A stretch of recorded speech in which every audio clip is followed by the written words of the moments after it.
Hello and welcome to another episode of International Immersion. I'm here with Sean and Herman back again for another podcast around traveling. So Sean, what's our topic today? Well, Herman, today our topic is a pretty broad one, transportation. Yeah, so as we travel around the world, transportation is not the same. So in the United States, basically the mode of transportation, at least 80% of the time, from my point of view, is always vehicles like cars. Um, Everybody has to get a car in order to get anywhere, and especially in the Midwest. For sure. And traveling around in public transportation is always so limiting. Whether you just don't get far enough or it's like a very preset here. Yeah, I think the biggest problem with the Midwest region where we're from is the fact that it's very quiet, it's very tranquil, it's very relaxed, and I'd say quite safe. But almost everyone has a car, and if you don't have a car, you're almost grounded. Unless you're living in maybe Chicago, St. Louis, Memphis, one of the bigger cities, then you have more options. But if you live outside the big city, pretty much 100% of the time you need a car. And if there is like county transit, like for example, the county we live in has a decent county transit system, but it's still very limited because it only goes between certain cities. So it's still quite, more or less, it limits you in what you can and can't do. Now, juxtapose this to overseas, and particularly our focus today in China, and I'm going to use the city Hangzhou, where I lived at for 4 years, as kind of the primary example. Public transportation is just so much more, it's just, there's so much more available and it's much more intricate. And it really is quite amazing coming from a place where you don't really have much of it to where it's everywhere. Yeah, and to be fair, like it's not that it doesn't necessarily exist where in the U.S. It's more like it's like very special cities. I mean, I've traveled to New York and they have very much a subway system in which you can get to pretty much all of Manhattan and I think some of the islands fairly easily and fairly affordable. And the biggest thing that kind of like shocked and awed me when I went to my first international was actually the subway system in Japan. I could literally go all around Tokyo for no more than maybe a good distance, about a 1,000 yen. That's roughly around 10 USD. And quite impressive. I mean, yeah, and adding to that, if you go to some of the larger Chinese cities like Beijing or Shanghai, the subway system is just huge. They're very intricate. The lines intermingle, and you can go anywhere. And I would say, even compared to Japan, the subway network in China is a lot cheaper. I mean, you can take some of the less for some routes for less than $1. And in Hangzhou, for example, if you go the farthest, it may be around $1, maybe $1.50 max. So it's so much cheaper even than the mass transit here, and you can go a decent amount of area. But I would say Hangzhou, in particular, they have not yet built up the subway system to the same size as other cities, primarily because of the soil conditions there. It's built more in a swamp. There's not a lot of bedrock, so it's much more difficult to build there. But from the time I've been there, when I first arrived, there were only 2 lines, and then now that I've gone, they've increased to 4, and they're working on many more. So you can kind of see the progression. But when I've been to Shanghai or Nanjing, I mean, it's so convenient to go around and so cheap. Yeah.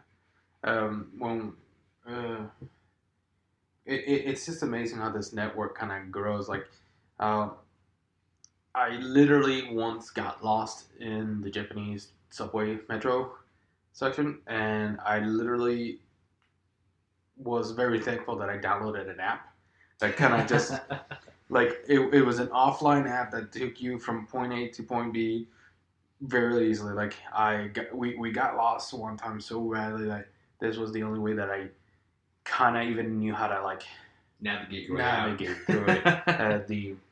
The Tokyo train station, and the Kyoto train stations were enormous, and and it's funny how they're super clean. Like these are very like when I think of subways, I usually think, oh, it's underground. People aren't really taking care of it. I'm gonna. Yeah, a lot of things can come to mind when you think of a subway station or a subway. Like if you think about the subways in the U.S., they're completely functional, but because they're not young or they're not new, they have more of an older style, and naturally things do wear down over time, and they need upkeep. But I think the big difference is that the ones in China and Japan and other countries, they're fresh. Like the subways in Hangzhou are 10 years or younger. So they're much more like modern. They're more futuristic looking. It's not like that more cold hard concrete steel facade that you see like in a subway station in Chicago where I've been, because I've been on the Chicago subway. I like it, but the ones in China that I've been on are just they look cleaner. They may not be cleaner, but they're just newer, so they're just more fresh in the kind of the impression they give you. Yeah, and the fact that they're so well maintained just astounds me, and it kind of makes me favor it a little bit more, except when maybe in the high volume time zones, like rush hours. Yeah, population mass is much more concentrated or just larger in the case of China. But yeah, same in Japan, man. It was awful. We got into a train. I think it was maybe 10 or 11. Like it was still fairly in the morning, but it was when everybody was going into work, and we actually thought we felt like sardines in a can type of thing. It was like somebody actually. I thought they were gonna bring out the people with the sticks to come and push us into the train because it was so overfilled. Like we were, so pretty much kiss your personal space goodbye. Oh, extremely. Forget about it. Yeah, I would say that when I first started taking the subway in Hangzhou during rush hour, it was a bit horrifying because you're literally you're shoulder to shoulder being pressed on all four sides by people, shoulder to shoulder, side to side in the train. But as you live there more and you do get used to it, now I do think that can be a big problem for a lot of people. Some people can deal with it, other people just can't. I mean, I have some family members, they could never deal with that regardless of how long they live there. But you kind of have to go into that state of mind where, okay, I'm in this place, this is how things function, I can't change it, I have to adapt. I can't expect the environment to adapt for me, I have to adapt. So by having that mentality, even though sometimes it's very uncomfortable and unpleasant, you can cope with it. Yeah. But I saw other foreigners there, or non-Chinese, they just couldn't deal with it. I mean, yeah, it does take some getting used to, but like if I were to live in that type of city, I would prefer this to any other type of transportation, to be honest, because one, it's very very nice to get almost anywhere, and two, it's cheap. Yeah, hands down. It's cheap, man. Well, and also, I love my truck. I have a truck. I drive it. There's nothing like having that personal freedom of driving your own vehicle. But I will say, when you're going to work or class every morning, going to and from, especially if you don't live on campus or you live far from work, not having to drive, being able to sit down, relax, or just stand and relax and not have to worry about the traffic, that is a very nice feeling. So it's kind of, it's like which do you prefer? Do you prefer having your own vehicle but you have to drive, go through traffic, rush hour, etc., or do you avoid that and just deal with the crowd around you for however long your commute is? So I think depending on who you ask, it can really vary. But having done both, they're both fine. But I would say that it's kind of nice not having the cost of maintaining a vehicle. Your gas, your insurance, wear and tear, upkeep, repairs, and so you can dispel all those expenses. But at the same time, it's still not as, I would say, it still does not give you the same amount of freedom as a personal vehicle. Yeah. But if it is like a city like Hangzhou and it's a city like a country like Japan, I think you can kind of get away with it, because I do agree, man. The maintenance of a car, like I just spend a ridiculous amount of money just for brake pads in my car, Oh, fun, right? Yeah, so it's kind of like if I can get that.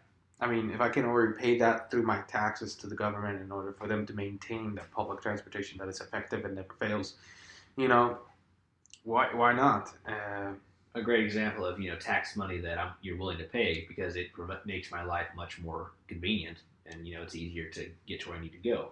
And I think that's the difference between Hangzhou is a city of 8 million plus, count metro areas, or 12, whereas our area, St. Louis is only about 3 million max if you count the metro area. Mm-hmm. So naturally, there's just because it's much larger and there's so much more, it's easier to get around. Oh yeah. But at the same time, you have to deal with more congestion, more crowds. So, classic pros and cons of city living or small town living or any place in between. Exactly. And this is just for the metro areas, right? Like the ridiculous thing is that they both have a metro network, but also like a country network in which I could get from Tokyo to all the way down to the bottom of the map. I think I know that Tokyo to Osaka, it's about a 3-hour train ride. Fast train or subway? So this is the Shinkansens, which are the bullet trains. Oh, nice. Okay, China has them too, and they're pretty awesome. Yeah, I actually, I think China has the fastest bullet trains, Shinkansens, because you guys have the China has adopted to the mag rails, using magnets instead of like the actual friction, so it reduces the friction and allows you to go faster. Yeah, and I will say that I've taken the fast train on numerous occasions while I was in China, and they're amazing. I mean, it's amazing because I took one trip, from Shanghai. I took it from Shanghai to Hangzhou many times, but it normally takes 2-3 hours by car. It's 45 minutes on the train, and you're going 200 plus kilometers per hour, and things are just zipping by, but you feel nothing in there. It's amazing, and they're very futuristic. They keep them very clean. Every place you go, the subway or on the bullet train in the stations, they have cleaners everywhere, constantly making sure it's tidy and the upkeep is there. Yeah, that is true. Like I never thought like moving so fast would be so not bumpy. Tranquil, yeah. I mean, there were some points where there were some bumps, but on one of my longer trips, we got almost 300 kilometers per hour, and you're looking at the gauge going, whoa, and things are zipping by. Like you'll see a village or something go by in the countryside, and literally within a couple seconds, it's out of sight, and you're like, "Yeah, that's fast," but you feel nothing being in the actual compartment. Yeah, and that's kind of a trip. Yeah, that's so weird because, like not even the of like a train. Yeah, like I know that there's a train that we have here that takes us from the St. Louis to Chicago. Oh, Amtrak. Yeah, and it's not as fast. I think max is at around 90. Yeah, around there. And that's a stretch to say that. Yeah, and it's like not a very smooth ride. I mean, you can feel that you're. I've taken the Amtrak from Chicago to St. Louis. It's about 5 hours. I mean, it's a quiet and relaxed ride, but it's not nearly as smooth. Yeah. But I will tell you, one of the probably it was actually quite frightening, but at the same time absolutely amazing was when I was in Hainan on vacation with my girlfriend. We were at a station, and a bullet train went through the station at full speed. Oh, nuts. It was in and out of the station in less than 2 seconds. Oh, I mean, and it was literally, it was just like, and gone. You're just like, whoa. Yeah. I mean, it's one thing to be in it, but you can see it, like, you hear like it coming and then, and gone. And you're just like, whoa. You can't even really make out. When it's coming, you can see it, but once it's going through, you can't make out any specific detail. It's just a blur. Yeah, no. And you can feel the concussion with the wind and the displacement of the air as it comes through. That was quite amazing. I mean, I was like, whoa. Yeah, no, they're by far the trippiest ride I've ever had. And, I mean, I just hope we get them here at some point. That'd be great. That'd be nice. And, I mean, they're fairly affordable even still, right? Oh, completely. I took the trains from Shanghai to Hangzhou, maybe 70 to 100 renminbi or Chinese yuan, 10 to 15 USD for one way. I mean, that's going 3 hours by car. I mean, good luck finding something like that in the States. Amtrak from St. Louis to Chicago is going to be at minimum $25-$30, give or take, depending on the class. And then if you want to go from like Hangzhou to Beijing, which is like, a 2.5 hour flight to 6 hour train ride around, and it's like 400 to 600 yuan, which is maybe 70 to $90. I mean, it's like, wow, man. Yeah, no, I agree. Like, see, I think maybe that's where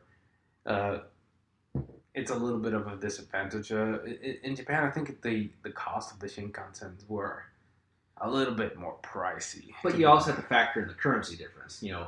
I think $1 is now like almost 7.1 Chinese yuan. And then I think Japanese $1 is like 100 yen around. Yeah, I think it's about $1 is around 100 yen. Yeah, about. Yeah, but still, but it's still very cheap, generally speaking. Yeah, compared to like flying, like it's like so cheap, and you don't have to worry about the hassle of going through the terminal like at all.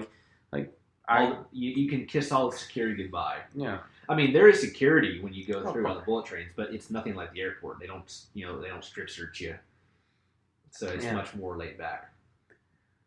Plus, they have like little, I guess, malls in there that you can go do your shopping and then get a meal and then get in the train and then like the ones in China, they'll have maybe a dining car and they always have a trolley that goes down with snacks and stuff you can buy, and so it's quite. And now I would say that the stuff on the train is generally more expensive than what you'll find outside of the train, but that's by Chinese standards. If you live there, you kind of figure out where's cheaper, where's not naturally. But compared to the U.S., I mean, you can't. It's no comparison.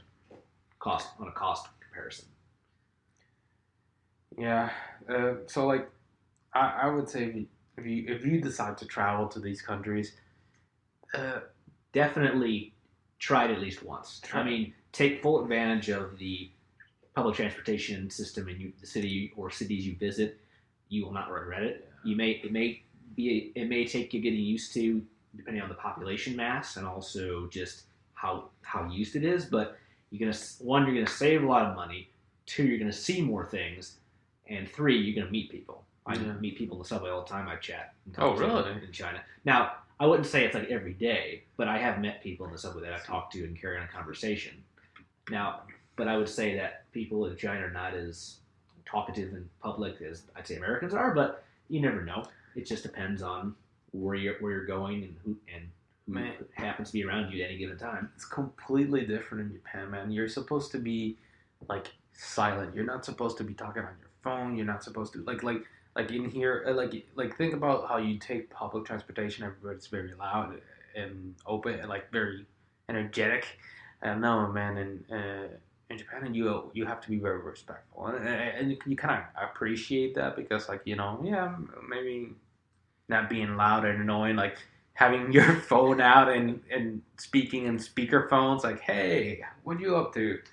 Unfortunately, I can't say it's that good in China. Oh, really? I mean, people are generally more or less quiet, but it's never there's always people talking. There's always people on their phone. There's always people talking loudly on their phone. It just depends on who's around you at any given time. So it's definitely not as peaceful, but people are not. It depends. If they're strangers, it's quiet. If there are groups of people that know each other, then it's chit chat, and people talk quite loud. So it really depends, but you can get an assortment of different situations on the metro in China, in Shanghai, Hangzhou, Beijing, wherever you go. But don't expect it'll be quiet.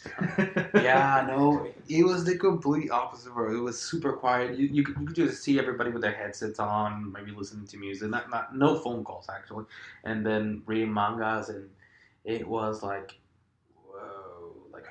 you don't see strange. This, and another thing that's super big over there is the fact of the all-female trains carts. So, due to, I guess, overly groping women, they get the government has decided to create these women-only carts. I've heard about that. Yeah, I think there's a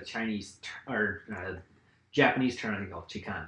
Mm. They call that. It's been a huge problem, and they're trying to take more measures to control that. I can't really say that there's anything public about that in China that I've seen. I mean, I haven't seen any women-only metro cars, but I do know it has been an issue there, and they are doing measures, but it's more private. Yeah, but At least from what I've seen. Yeah, I mean, I always see articles here and there of like, oh, they developed a new like little gadget. Like one time I saw a little gadget in which it's like a little stamp that it's invisible ink, and you stamp the perpetrator, and then you call them out on it, and then you shine the little UV light. Oh, and it's okay. like, yeah, see, this guy was doing something inappropriate.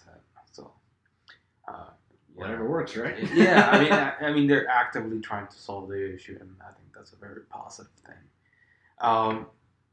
But I say if you are traveling, if you're living there, that's the way to go.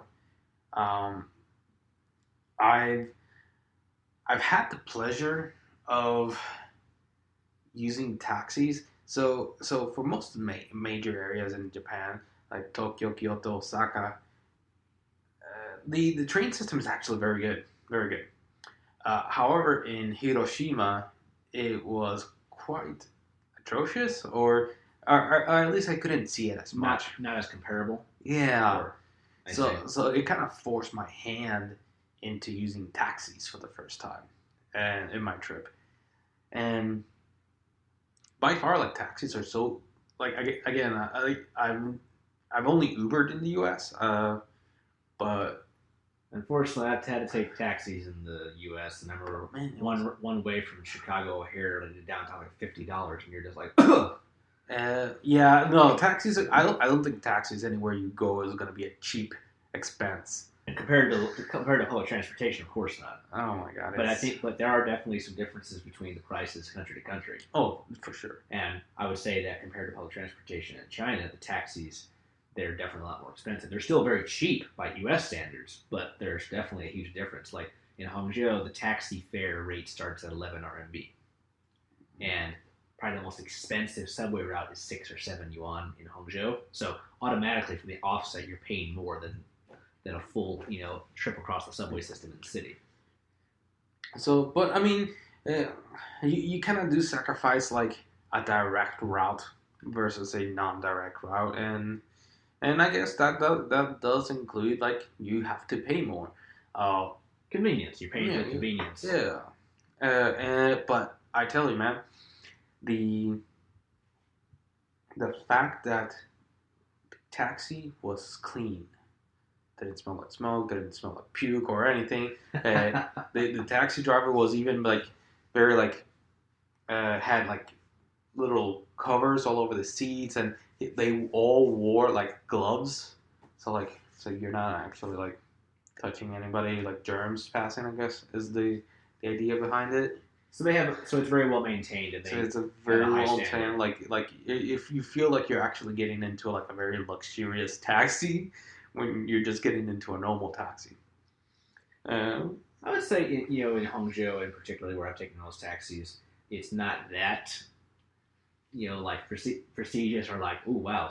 But it's, it's pretty basic. I mean, cars are well maintained. I mean, they're clean. I wouldn't say I can't say they're immaculate, but they have, you have the spot. They keep it clean. Driver, they could be. You can find all types of variety. Mm-hmm. For drivers, and I found in Hangzhou, a lot of the drivers were not from there, so they didn't usually speak the local dialect, so communicating with them could be difficult because sometimes they didn't speak standard Mandarin, and if you do know a little Mandarin like I do, if they're like someone who speaks Mandarin, okay, I can talk to them a little bit, but that was kind of difficult saying, okay, I want to go here, and like, no, I want to go here, but it was much cheaper, and I would say depending on the time of day, if you're gonna take one during rush hour, it's not worth it. If you're taking one on the weekend, you're going to a club or something, oh, for sure. Especially if you're coming back late from something. It's just so much more convenient because after 11 o'clock, the subways and homes are shut down. Buses, there are night buses, but there's far fewer of them. Yeah. That actually is kind of weird for me. I guess in such a like because it's such a convenience. The fact that a lot of these systems accept taxis and maybe buses, a lot of them shut down like at midnight. And even buses in Hangzhou, in many cities, the number drops substantially. There are night buses, but they're much fewer. And I get it, right? Like less demand during those times. People are, but I mean at the same time, like people party, go drink, like. Oh yeah, whenever I go party with friends, we'd always take taxis back and split the fare. Yeah. Especially if we've all been out drinking or really tired. It's 12, 1, 2 in the morning. We don't want to have to, find a place to get on the public, whatever's left at that, hour of the night. It's just so simple, call a cab or just flag one down and go back. And instead of being like 20 minutes on the bus, take 10 minutes on the taxi. Yeah. I mean, yeah, the taxi fares for us weren't that bad, but I thought that we did like $20 to get from a hotel that was kind of far out into the city of Hiroshima, and that was $20. It's not that bad. It was like 2,000 yen, but I mean, still, it's like $20 divided 4-way. It's kind of like, That's pretty funny because like one of the longest taxi rides I took in Hangzhou was probably $15, and I was going from one side to the other. Oh wow, like 120 RMB. Yeah, that's pretty cheap. It was very cheap. And normally, like I said, the base fare starts at 11 RMB. That's like $1.60, $1.70. So you can easily get from most places under $5, depending on where you're going. Now, if you're going like more than a quarter or halfway across the city, then you're going to get into more maybe 5, 10. But very rarely do you even get $10. You have to go a pretty decent way to get that. Do you guys have Uber? They have what's called Didi, which is like the Chinese version of Uber. And I have the Didi app on my phone. I used it, and it was quite a nice thing. It's cheaper than the taxis, and it's caused a lot of conflict between the taxis and taxi drivers and the Uber drivers. There's actually even a brawl one point in Hangzhou where, the taxi drivers got pissed and they called the Didi drivers and they got into a big street fight. I mean, I wasn't there, but it was involved at least 20, 30 people. This was back in 2014, 2015-ish, if I remember correctly. Yeah, I think it's, like they're disrupting the market. Uber, Didi, Lyft, these are companies that are disrupting the market, which, I mean, yeah, like it's been the same forever, and there's nobody out there trying to, like, break them apart, Exactly. So, like, the fact that Lyft and Uber have become a thing, it causes one for prices to go down on fares, and it's more of a convenience, but it does kind of impact somebody's pocket somewhere.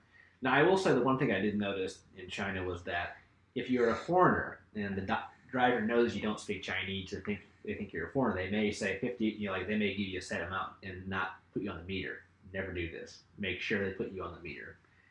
And if you're coming in from the airport, they'll also, the taxis not so much, but there's a lot of local drivers. They'll try to charge you, 2, 3, 4, 500 RMB. Don't ever take that. That's a complete ripoff. Like one personal example is if you're going from Hangzhou Shaoshan Airport to the city center, it's no more than 100, 120 RMB from there to the city center. Because the airport's pretty far off to the southwest or southeast of the city. So, but never pay more than that. So, barter. You can barter with those people. And if there are no taxis, find one. But in that case, take a taxi over that. I've experienced that, and I've had to barter my way out of it. But I will say that if you do know some Chinese and you can actually barter in Chinese, that's when they'll kind of be, oh, okay, he knows, and they'll start to maybe back off or work with you more because they know they can't really sucker you as easily.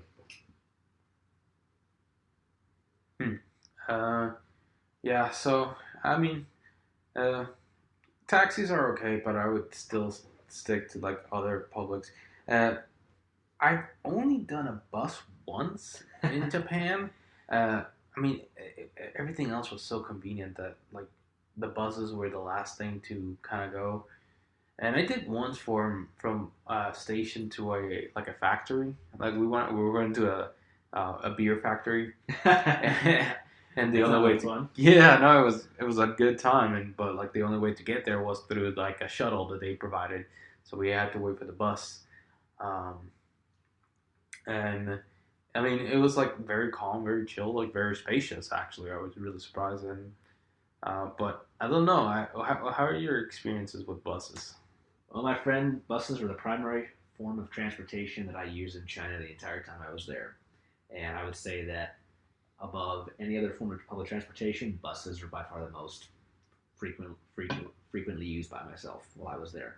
One, because you have to understand that the 4 years I was there, during that time, the subway system in Hangzhou expanded twofold. Mm. So initially, the subway was not around where I was studying. So, and next to our campus was a pretty decent sized bus station that had a lot of routes going through it. So it was so convenient. So buses were my primary form of transportation the first half of my time there, and then the second half, when they were developing the subway network more, that's when I started to split more between buses and subway. Slowly, subways taking more of a precedent over buses, but I never could get away from buses. And the buses were really cheap. If depending on the route, you can it's 1 to like 5 RMB, or like literally like 15 cents, 30 cents, 45 cents, up to $1. So cheap, so cheap.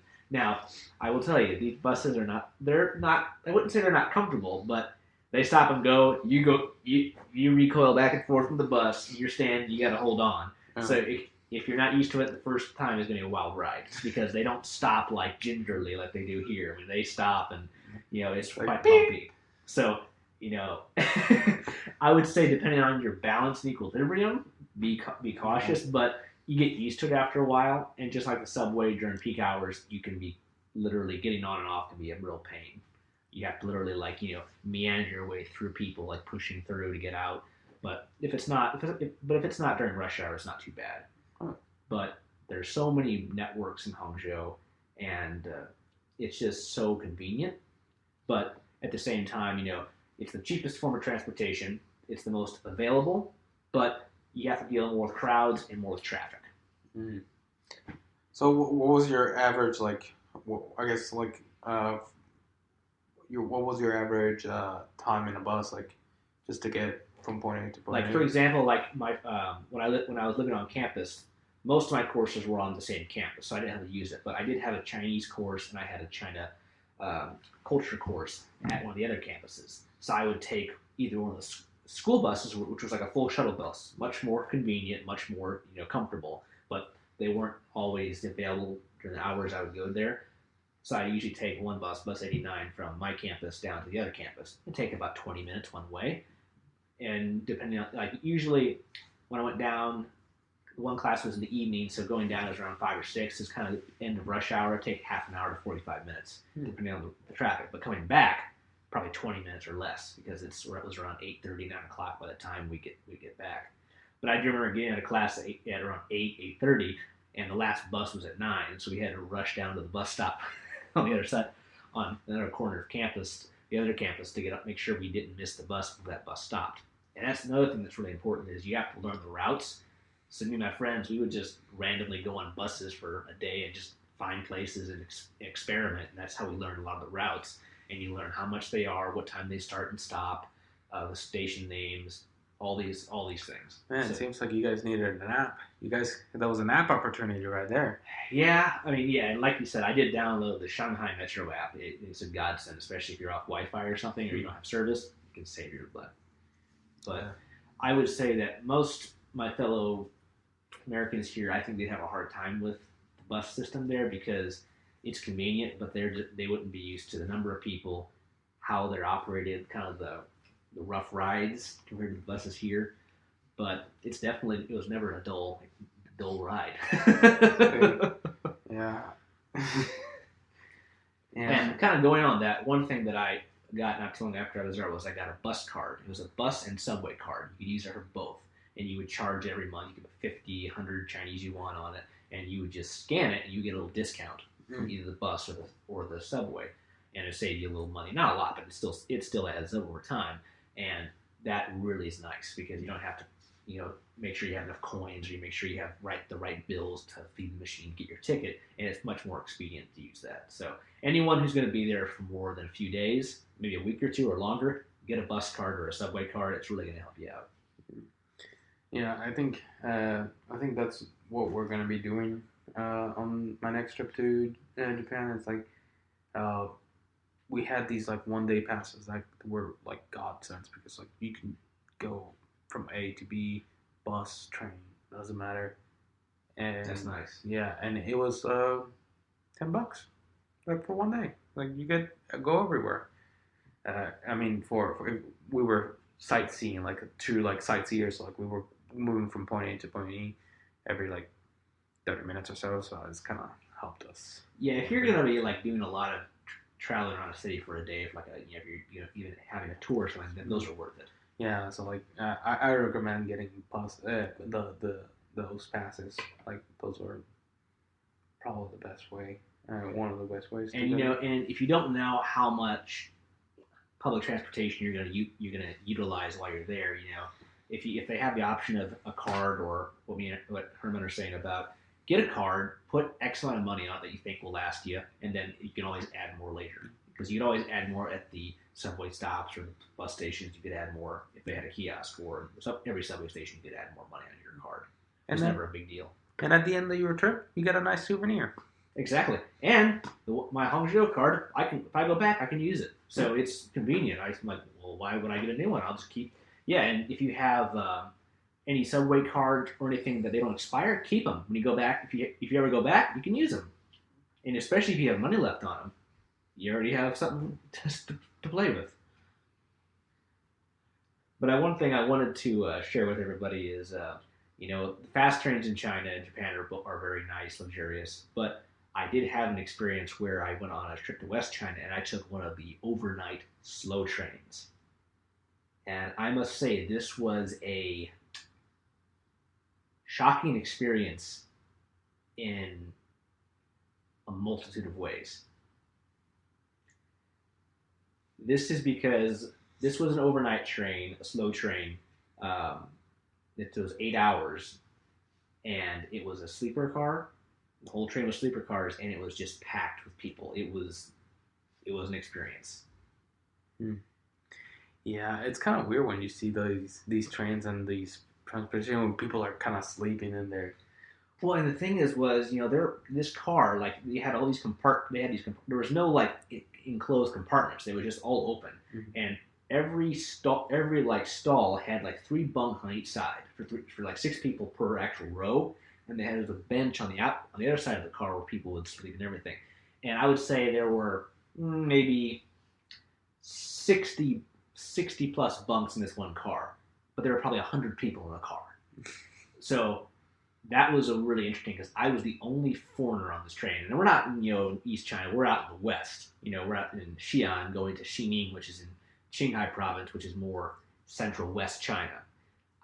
It was so weird because I'm the only foreigner on this train. I'm getting stared at the entire time, and it was just weird because literally I felt like a sardine in this train. There were so many people on it.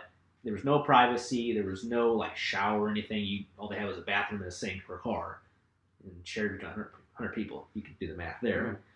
But that was interesting. Didn't really sleep at all that night, but that was interesting. And I don't recommend it personally. I mean, it is something very cool that, hey, I could say I did it, but it was very cheap. It was like, it was so cheap. It was like maybe $5 or $10 to go like for 8 hours. So I mean, it's really cheap, and it really depends on where and how far you're going. But it was very cheap. But it depends on, I think, on your capacity to absorb the situation and what's there and what you can and can't do. Exactly. Yeah. Something that I actually, I think this summer I've started doing it a lot more, and I kind of want to do it in Japan and China maybe one day. Is cycle around. I want to rent a bicycle and travel. Like I've started to like bicycle around my hometown, and every single time I travel to these like cities, like they're so beautiful that you just want to spend a day just biking around. There's actually like a little connection of islands in South Japan and close to South Japan that have suspension bridges that you can just like bike. There's a bike routes that you can just go. It's like island hopping across the bridges. Yeah. Wow. It's like I think it's like a little bit more than 15 miles to go through, but it's something that I would like. So like in Japan, Sounds awesome, except unless you don't like bridges. that's very true. If you have a fear of bridges, man, yeah, that's not the place for you to be. But yeah, when I was in China, I had a bike. I used it all the time, especially on campus because our campus was huge. Now, going across the city, not so much, but there were some days, me and buddies, we would just go ride all day through the city. I mean, we'd come back tired because a lot of pedaling, a lot of stop and go. And I remember one day biking to class out of the other campus during rush hour. That was scary. Literally, you're in this sea of bikes, literally inches apart from the other bikes, stop and go at the intersections. That was a trip. I mean, I biked before, but I'd say my experience biking increased exponentially over there because you have to be very aggressive and very defensive when you're biking. It's funny, like the way that in Asia how people bike is such a different, because it's a mode of transportation. I got a legit mode of transportation. Over here, it's kind of a hobby type of thing.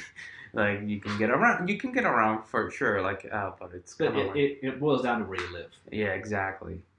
And I used to see like these moms carrying their kids in a little back seat. Yep. Same in China. And a lot of the bikes have these little seats built in the back, so you'll see this very commonly. The boyfriend and the girlfriend sitting on the back of the bike, and he'll be driving her around, or just people in general. So, and also, while I was there, and as I was there more, they started doing these rental bikes everywhere. You'd see all these, about hundreds of bikes spread out across the city. You can take your bus card, you scan it, unlocks, you ride the bike, and it charges you per hour. And then when you lock it up, it charges the amount off your card or off your mobile pay app. Yep. So, and it was cool, but toward the end of my time there were so many companies that were posted it. There were areas where it was just nothing but bikes. You couldn't even walk on the sidewalk because there were just so many bikes. So it was nice, but it kind of got oversaturated. So they actually had these buses that come around, and they would recycle the bikes around the city, upkeep and everything.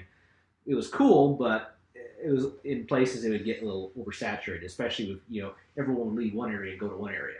Yeah. So they'd have to shuffle the bikes back to kind of maintain the balance and the availability. And I'm starting to see that more, especially in St. Louis. They have the Lime bikes and Lime scooters. Right. Yeah. Like it's kind of a nice convenience because like you scooter, maybe you park fairly far away and then you scooter or you bike the rest of your commute. It's kind of a nice little offset. Or if you're like my friends, they just like scooter around during their lunch breaks. It's just like, yep, let's just scooter around.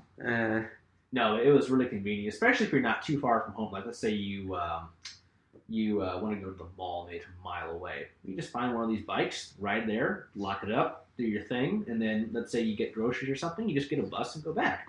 Or if you just go there for fun, have dinner, and don't have anything, just unlock a bike and take it back home. So it's very nice and convenient. Now, but granted, it depends on the weather. Like if you're in the Hangzhou in the midst of summer when it's 80, 90, up to 100 degrees with almost complete, fully 100, maybe up to 100% humidity, you're not going to want to do this or walk. You want to take the subway, not even the buses. The buses are air conditioned, but you want to be in the subway. Yeah. Or in the winter, depends on your cold tolerance, but as with anything, weather permitting. Yeah. Well, winter. Winter.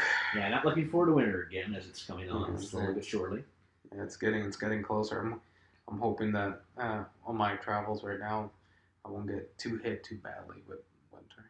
But I hear you, man. I hear you. No, but that's one thing that we would definitely want anyone to take away from this today is that when you're going somewhere different, as they say, fortune favors the bold.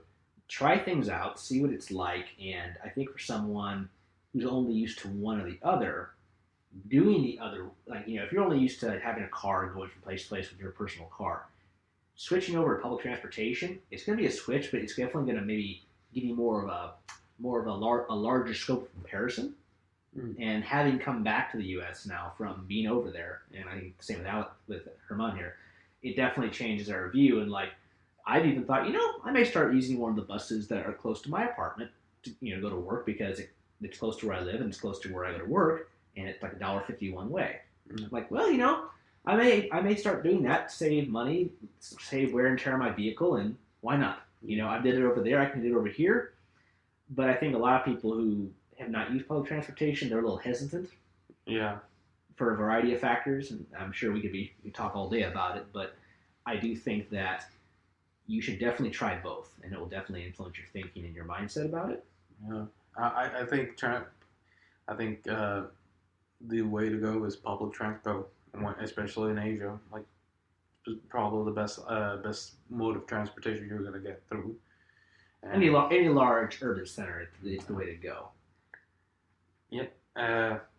Or it's great to have your own personal vehicle, but if you're gonna, why use it over, make your car last as long as you can. If there's a bus line or a subway line close to where you live and very close to where you work, use it. Use your car on the weekend or something. Any combination you want. At the end of the day, everyone can make their own decision, but just some different ways to think about it, and may save you some time, money, and if you can make your car last a couple more years if you drive it less, and why not? Yeah, man, One less, farther gaps between your car payments from when you get vehicle to vehicle. Yeah, man, the gas is what kills me, man. Like, I have to fill up every week these days. It's like, yeah, I mean, think about it. Let's say you take the subway, and the bus every day. You may spend up to, in China, like 10 RMB a day on it, maybe a little more. Times that by 5, times it by 4. What are you gonna get? Versus right now, like having a car. Okay, I don't have a car payment. My truck's paid off, but I got my insurance. I got gas. I have every month, every few months, oil change. Check. Diagnostic inspection, vehicle inspection. Renewing your license plate every year. Oh, God, yeah. $100 whatever dollars in Illinois. These all add up, and it may break out even depending on where you're at. But at the end of the day, I'd say whatever makes you happy is the way to go. Yeah. But you definitely should take the economic factors into consideration. Yeah, save yourself some money, and just take the public transport. Get a little travel pass as well, like maximize your experience. But yeah, I think that will wrap up today's episode on transportation in our travels. Maybe we can do a subset if we ever when we hit the EU side of things, Yeah. Well, we can do that. I was in Rome for a summer, so I can definitely. But I think the main thing is, we'd like to explore these things. This is kind of a general overview of the different forms of public transportation we've used in our travels, but we can always go into more depth into any one particular type, if there's the interest in it. But also, every place is a little different. There's no one. Every type of public transportation, every place is going to be a little different, even if all the fundamental characteristics are the same. The style or the whatever you want to call it, the feel is going to be different from place to place. So that wraps up today's episode. Thank you for listening in again. We'll be posting the next episode hopefully soon after I come back from my trip from Japan. And awesome. As always, adios. Goodbye. And in Chinese that I know, 再见. Goodbye.